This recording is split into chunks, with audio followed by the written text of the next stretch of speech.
You're listening to a production of the National Media Archive. To learn more or volunteer, go to nationalmediaarchive.com.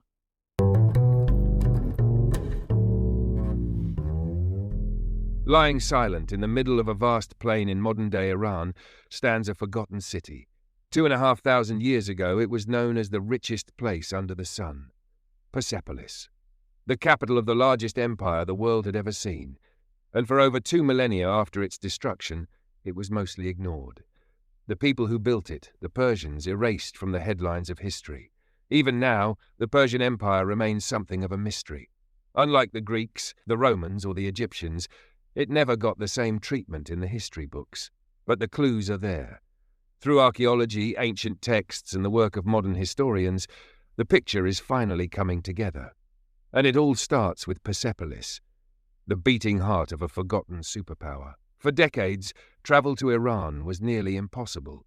Political instability throughout the 1980s shut the doors to Western historians and archaeologists. But recently, that's changed. Iran has slowly started opening up to outsiders, offering a rare chance to see the ruins firsthand. And that shift matters, because for scholars who've dedicated years, sometimes decades, to studying ancient Persia, this isn't just tourism. It's access, it's discovery. Like Dr. Lloyd Llewellyn-Jones. After 15 years of research, this was his first visit to Persepolis itself. The source, the symbol, the city. Standing in the stillness of early morning, surrounded by birdsong and sunlit stone, one thing becomes clear. The scale of what the Persians built here was next level. But history hasn't given Persepolis its due. Most of what the world knows comes from Greek sources. And let's be real, the Greeks were not neutral observers. They fought the Persians, beat them, wrote the history books, and painted the Persians as brutal, decadent, and backwards. The Greeks built themselves up as the foundation of civilization, and the Persians, just the barbarians they beat. That narrative stuck. And in the West, Greek and Roman accounts shaped the historical record. But if you strip away the bias, the real story of Persia hits different. Because for 250 years, the Persians ruled the largest empire Earth had seen. An empire that began with a single man. In 550 BCE, Cyrus, a tribal leader, launched a campaign that spiraled into conquest. With charisma, tactical brilliance, and the kind of fear the Greeks couldn't stop writing about, Cyrus took territory after territory. In just 30 years, he built an empire stretching from the border of India to Greece, from the deserts of Egypt to the steppes of Central Asia. More than 30 nations were folded into this massive political machine, and at the center of it all, Persepolis. Construction started around 515 BCE under Darius the Great, the fourth king of the Persian dynasty called the Achaemenids. But much of the city remained hidden under sand and time until the 1930s, when archaeologists began to uncover what had been buried for over 2,000 years. Staircases decorated with perfectly preserved reliefs, columns that once towered above the desert, and more than 30,000 fragments of tiny clay tablets, records that offered something rare in Persian history, the Persian perspective. These weren't epic poems or war chronicles. These were receipts, payroll logs, shipment orders, and buried in those everyday details was a look at how this massive empire actually functioned. Written in cuneiform, the ancient wedge-shaped script of Persia, these clay tablets are still being decoded today. Dr. Maria Brosius is one of the very few people who can read them, and what they reveal is staggering. Carpenters were paid in silver, Syrian laborers received wine, gold workers were compensated in currency that suggests sky-high costs and extravagant spending. From those records, historians have been able to reconstruct the original appearance of Persepolis, not as a dusty ruin, but as a glowing, vibrant city. And that's where things start to click. Because what stands now are just the bones, stone walls, bare columns. But the original halls and palaces, covered in vibrant hangings, gold fittings, cedar wood ceilings. These were not modest structures. Visitors entered through the gate of all nations, guarded by human-headed bulls, icons of Persian power. At the center, the Apadana, the main reception hall where King Darius received his subjects.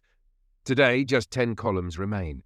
Originally, there were 36, each 20 meters high, holding up an immense cedar roof. One room, nicknamed the Hall of Mirrors, was so highly polished that sunlight bounced around its stone walls like glass. The building sat atop a massive man-made terrace, 15 meters high, built with precision so tight it looked like everything had been snapped into place like Lego for kings. And every structure was synced to the next, an architectural symphony of symmetry and control. But Persepolis wasn't just impressive, it was intentional. It wasn't a military capital, it was ceremonial, symbolic, a place to flex empire. Because twice a year representatives from all over the empire would show up to pay tribute, not just in taxes, but in person. Stone carvings show them arriving in procession, Nubians from Africa, Lydians from what is now Turkey, Bactrians from Afghanistan, all bringing gifts, exotic animals, textiles, jewelry. The stairs leading to the throne room were shallow by design. You couldn't run, you had to walk, slowly, deliberately, with your eyes level to the carvings around you, a visual reminder of the empire's diversity and its reach. As the procession moved through the complex, the psychological pressure built, new languages, foreign faces, nor ritual. And then, finally, the gate of all nations. Beyond it, the darkened threshold, and somewhere inside, the King of Kings himself. At that point, protocol took over. Kneel, prostrate, offer gifts, back away.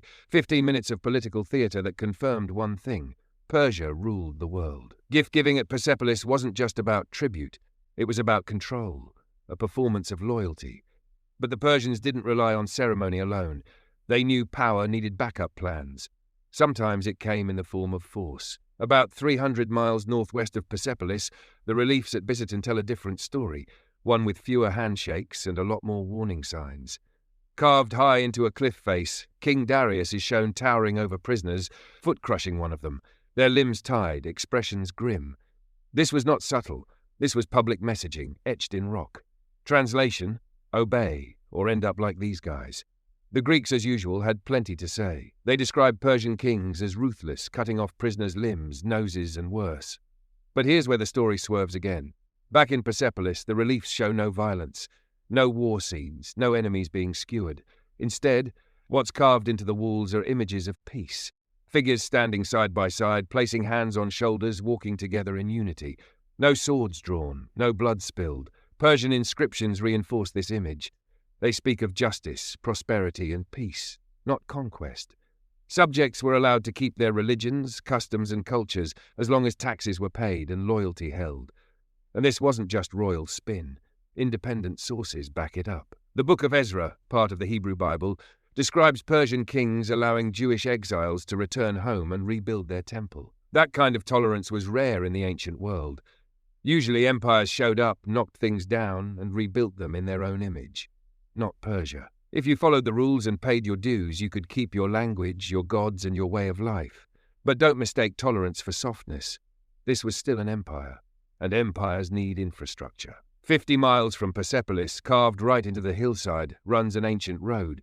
10 meters high on both sides, it's a small piece of a massive network the Persians engineered to hold their empire together.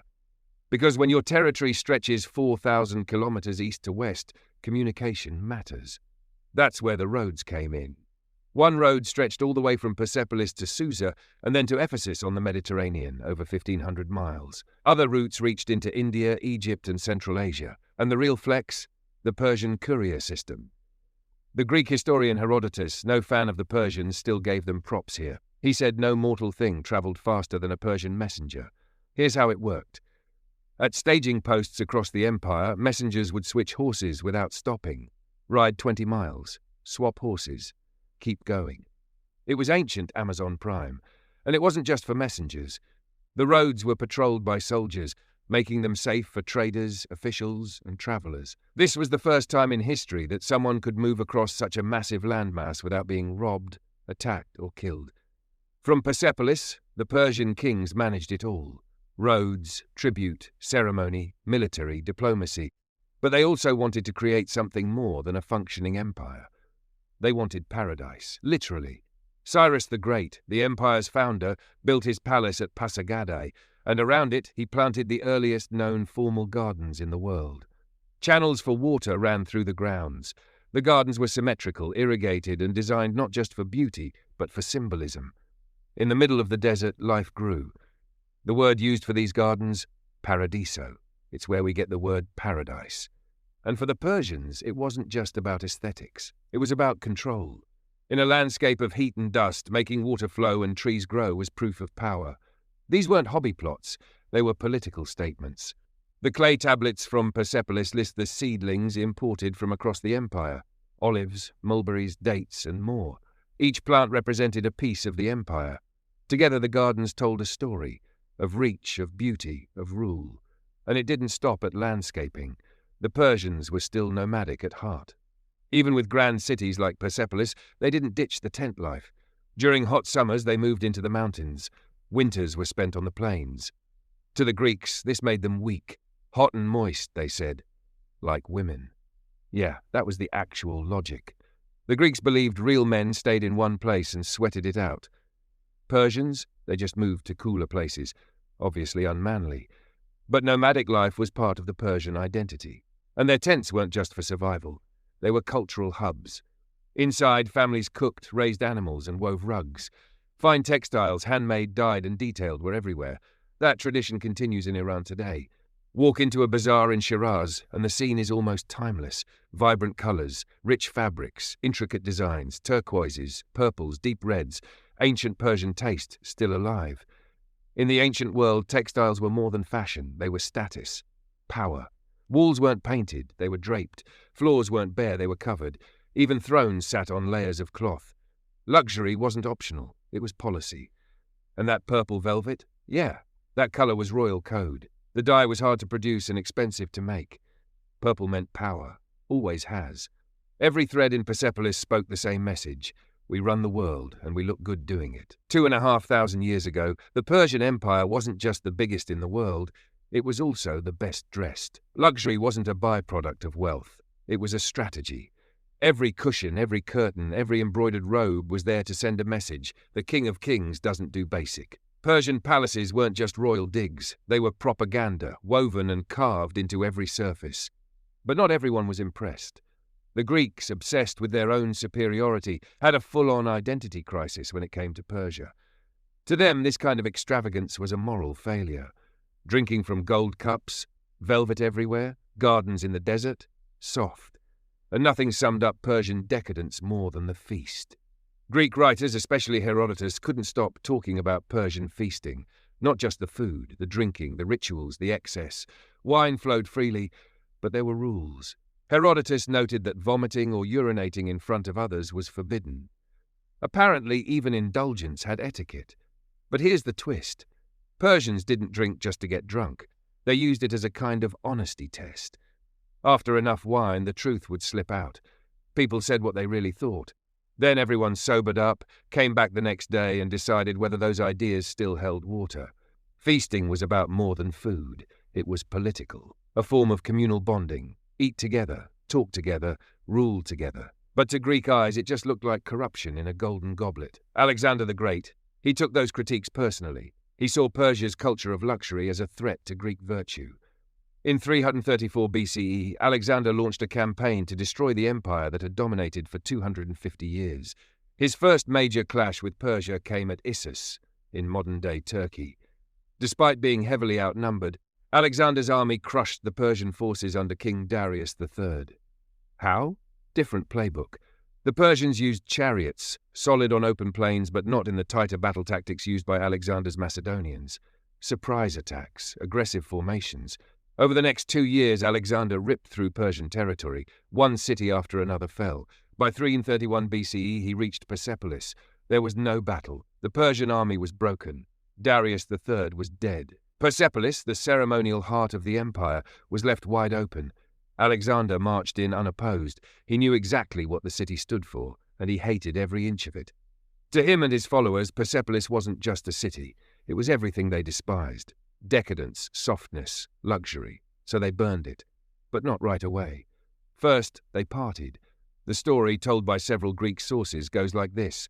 Alexander held a massive banquet. Everyone was drinking, and a courtesan named Thais stood up and said, basically, let's torch this place. Alexander, deep into his cups, gave the green light. And that night, Persepolis went up in flames. Some accounts say flammable furniture and textiles were piled high and set ablaze. Others suggest a more chaotic, looting-fueled fire. Either way, the city burned hard. It wasn't just symbolic, it was complete destruction. Alexander's men looted everything, burned homes, killed residents. The king, who claimed to admire Greek civilization, had just destroyed one of the most advanced cities the world had ever seen. And the irony? By setting it on fire, he accidentally preserved it. The same flames that collapsed its roofs also buried its archives in ash, protecting them from the elements for over 2,000 years. When archaeologists started digging in the 1930s, they found it almost frozen in time. Reliefs still intact, clay tablets still readable, stone inscriptions still legible. Alexander tried to erase Persepolis. Instead, he fossilized it. And the more modern scholars study it, the more it becomes clear. The Persians weren't just wealthy, they were foundational. Their gardens influenced later Islamic landscaping, their palaces inspired Roman architecture, their respect for local customs, way ahead of its time. Even their aesthetics, their sense of balance, colour and design, echo into modern art and fashion. Their empire, a blueprint, one that didn't just conquer, it connected. So, what exactly did the Persians build?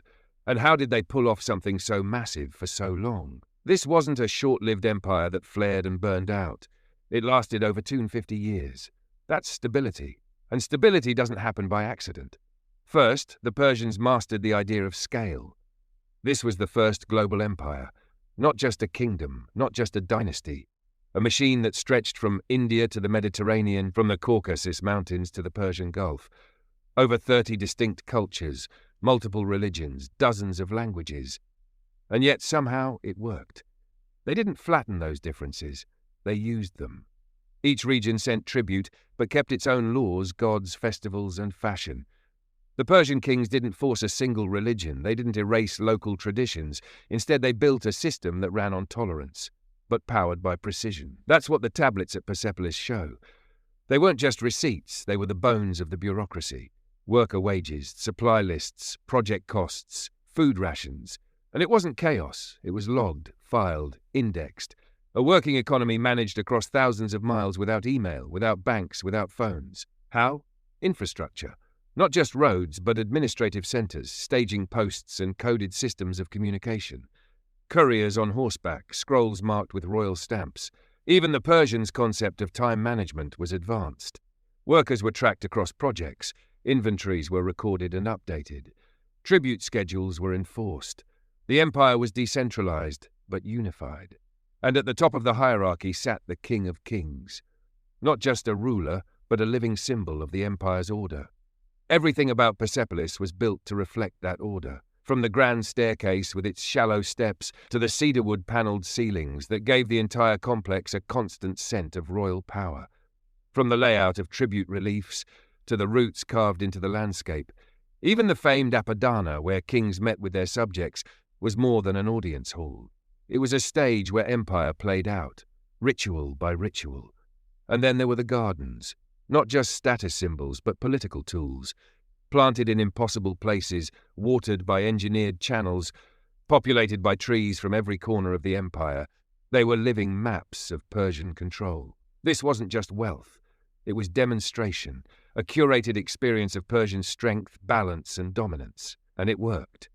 The Persians didn't have to build loyalty out of fear alone, they built it out of awe, because walking into Persepolis wasn't just a visit, it was a revelation. And for the millions who lived under Persian rule, that balance between power and permission, between command and culture, was what held everything together. But even the best systems eventually collapse.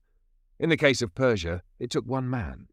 Alexander's campaign wasn't just military, it was cultural. He didn't just want to beat Persia, he wanted to replace it. By burning Persepolis, he tried to erase the Persian legacy and overwrite it with his own, but the ruins didn't disappear. They waited. And when modern archaeology arrived in the 20th century, the city began to speak again. Reliefs, inscriptions, thousands of clay tablets. Together they told a story the Greeks never wanted to admit. That the so-called barbarians of the East were actually one of the most sophisticated powers in history. Persepolis wasn't a footnote, it was a blueprint. Its memory survived in the layouts of Roman villas, the structure of Islamic palaces, the aesthetics of Persian carpets, and the rhythms of global trade. And the empire that rose here, the Achaemenid dynasty, changed the game. By building the first multicultural empire, the Persians proved that tolerance and control weren't opposites. They were co-strategies. Their rule wasn't perfect, It was still an empire. But for 2.5 centuries it worked, and even in ruins, Persepolis still stands, a city made to last. When Persepolis was built, it wasn't meant to last just a generation. It was built to outlive its founders. And that's exactly what it did.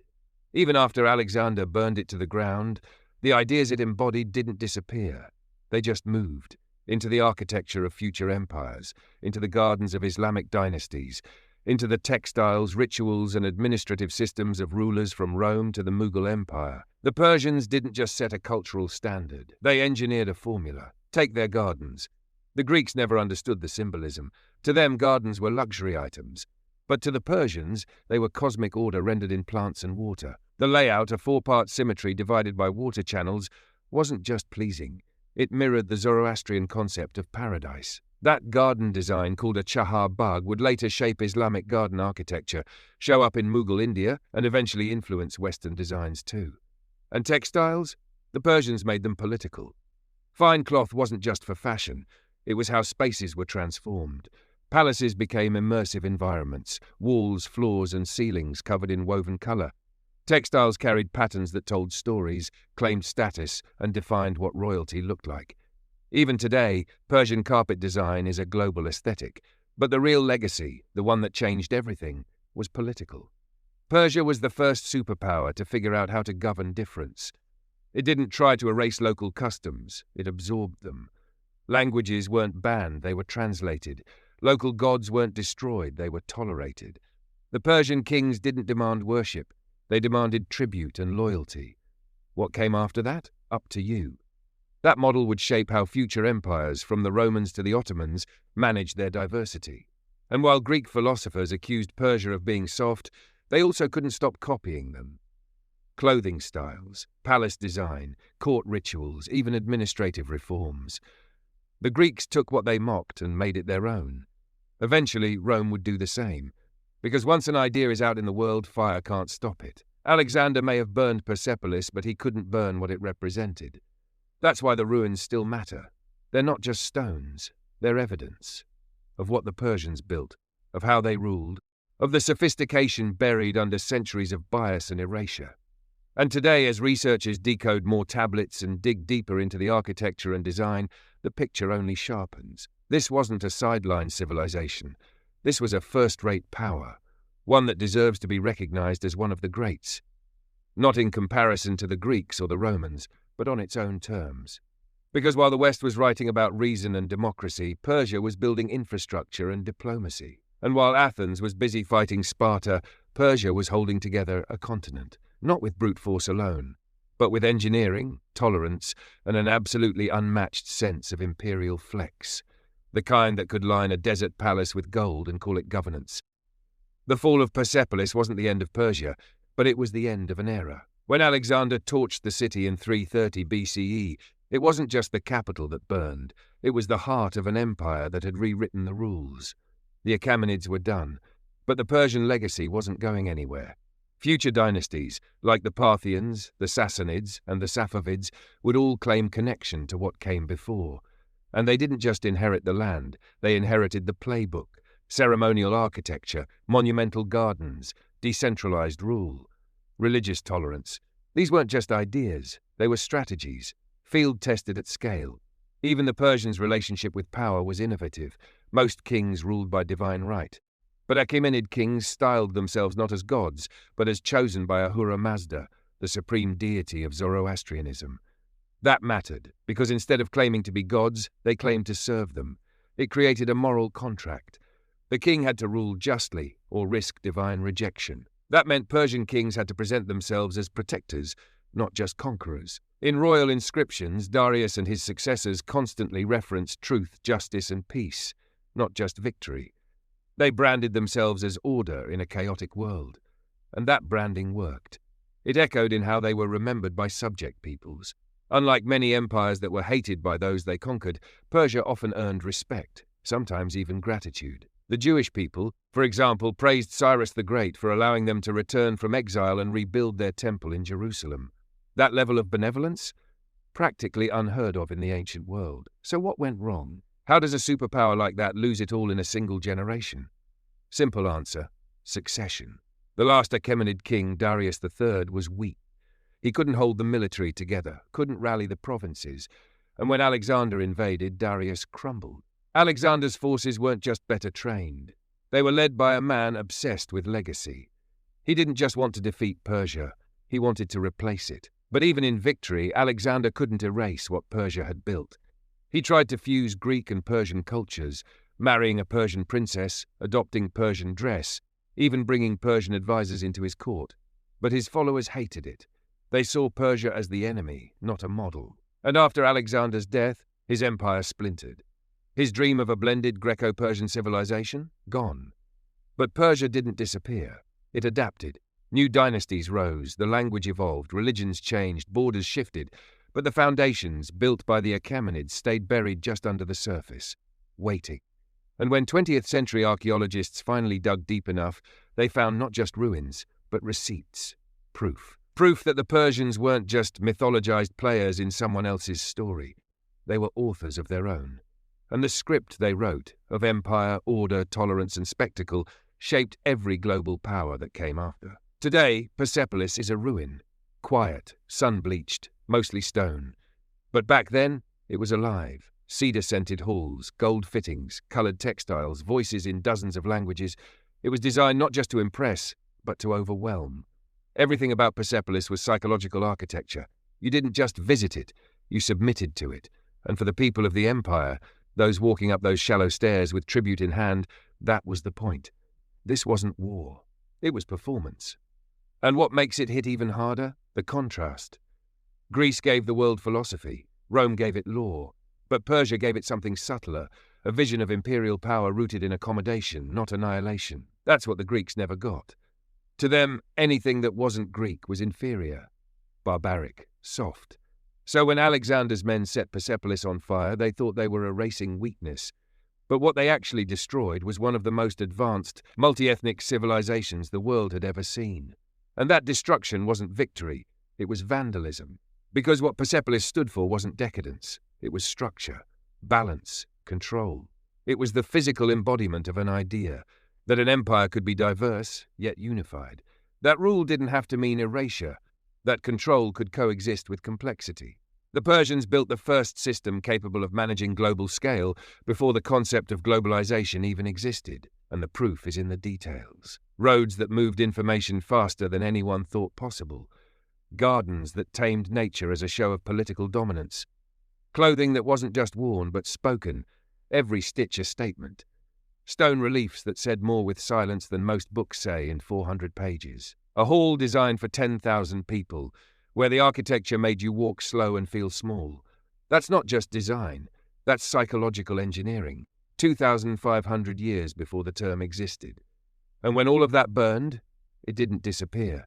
It embedded itself in what came next. You can see it in Roman architecture, in Islamic palaces, in Mughal tombs, in French gardens.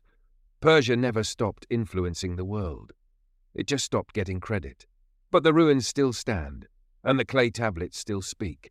And now so does the story, not through Greek filters, not as a warning about luxury, but as a record of innovation, scale, and rule. Persepolis wasn't just the richest city under the sun, it was proof that complexity, tolerance, and empire could coexist if built right. And that lesson might still be the most relevant part of its legacy.